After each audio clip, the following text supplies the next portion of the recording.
In the autumn of 2016, after a massive hurricane scoured the coast of North Carolina, a history professor was walking the storm-ravaged beach of his newly inherited family property. The storm had stripped away tons of sand from the ancient dunes, revealing something that had been hidden for over 400 years. The dark, petrified tops of a wooden wall, a defensive palisade from a forgotten settlement. He thought he had just stumbled upon the archaeological find of a lifetime. He had no idea that this discovery would put him in direct conflict with a powerful and secretive organization, and that he was about to unravel a modern-day conspiracy, a secret that was directly tied to America's oldest and most haunting mystery, the fate of the Lost Colony of Roanoke. But before we start our story, smash that like button, make sure you're subscribed, and hit that notifications bell so you won't miss any of our new incredible stories. To understand the monumental importance of this discovery, we must first travel back to the very beginning of the English story in America. The year is 1587, more than 30 years before the Mayflower Pilgrims landed at Plymouth Rock. A group of over 100 English men, women, and children, sponsored by Sir Walter Raleigh, established a settlement on Roanoke Island in what is now North Carolina. This was to be the first permanent English colony in the New World. The colony's governor, an artist named John White, witnessed the birth of his granddaughter, Virginia Dare, the first English child born in the Americas. But the colony was struggling. They were running low on supplies, and their relationship with the local Native American tribes was tense. Governor John White was forced to make a difficult decision. He would sail back to England to gather more supplies and reinforcements, leaving the 117 colonists behind. He promised them he would return as soon as possible, but his return was catastrophically delayed. When he arrived in England, he found the country on the brink of war with the mighty Spanish Armada. Every available ship was commandeered for the war effort, and he was unable to secure passage back to his colony. It would be 3 long, agonizing years before he was finally able to return. In August of 1590, he landed back on the shores of Roanoke Island, but he was met with an eerie and profound silence. The settlement was completely deserted, the houses had been dismantled, there were no signs of a struggle, no bodies, no skeletons. It was as if the 117 men, women, and children of the Roanoke colony had simply vanished from the face of the earth. The only clue they left behind was a single cryptic word carved into a wooden post: Croton. For over 400 years, the fate of the Lost Colony of Roanoke has remained America's oldest unsolved mystery. What happened to them? Were they killed by a hostile tribe? Did they try to sail back to England and get lost at sea? Or did they, as the clue Croatoan might suggest, abandon their settlement and go to live with the friendly Croatoan tribe on a nearby island? For centuries, archaeologists and historians have searched for a definitive answer.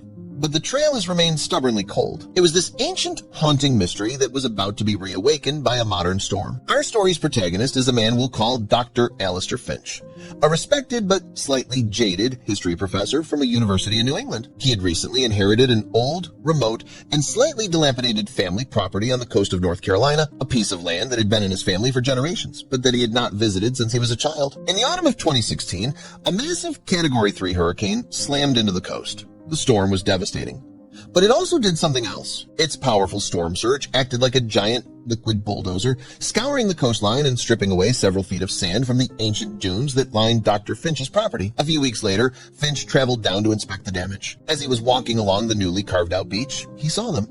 Sticking out of the eroded face of a dune were a series of dark wooden posts arranged in a deliberate straight line. His historian's eye immediately recognized what he was looking at. This was not a modern fence. This was the remains of an ancient palisade, a defensive wall.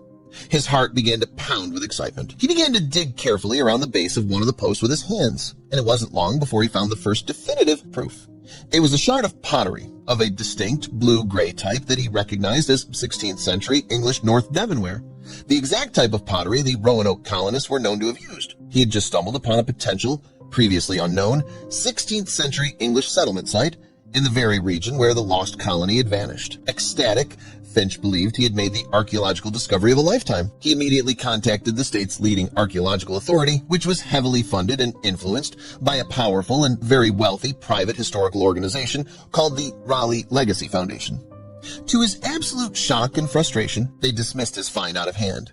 They were strangely and completely uninterested. They told him it was likely the remains of a later, unimportant colonial-era fence, and that they had no resources to investigate. They shut him down. As he was leaving the meeting, confused and angry, a young junior archaeologist from the foundation quietly approached him in the hallway. "Be careful," the young man whispered, his eyes darting around nervously. "The foundation doesn't want anyone digging out there. they're looking for something else. You're not the first person they've tried to get rid of, Finch realized with a jolt that he hadn't just stumbled upon a historical site. He had stumbled into a modern-day conspiracy.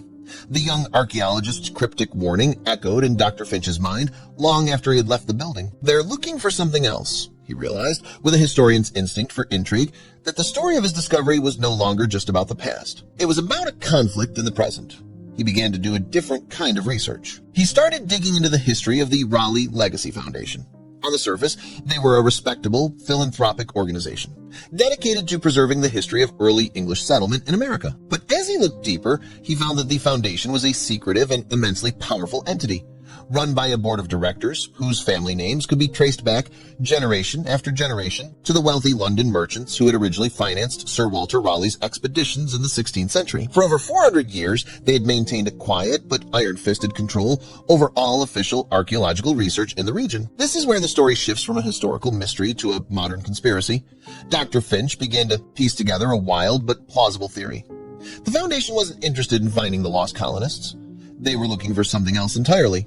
They were on a centuries-long treasure hunt. Finch uncovered old archived letters and journals from the Foundation's founders, which spoke of a secret legend, a story that was not in the official history books. The legend claimed that the Roanoke colony was not just a settlement, it was also a secret mining and prospecting operation. The story went that the colonists had discovered a massive, high-yield gold deposit somewhere on the mainland, and that they had created a secret map before they vanished. For 400 years, the Raleigh Legacy Foundation had been secretly searching for this lost map and for the billion-dollar gold mine it supposedly led to. They'd been systematically suppressing any real archaeological work in the area, like Finch's discovery, to prevent anyone else from stumbling upon their secret treasure. Finch now knew he was in a race against time. He had to find the real truth of what had happened to the colonists before the Foundation could find their mythical map and potentially destroy the real, historically priceless site in their greedy pursuit of gold. He returned to his family's storm-ravaged property and began his own careful and methodical excavation. For weeks, he worked alone, carefully digging and sifting the soil around the exposed wooden palisade. He unearthed more 16th century pottery,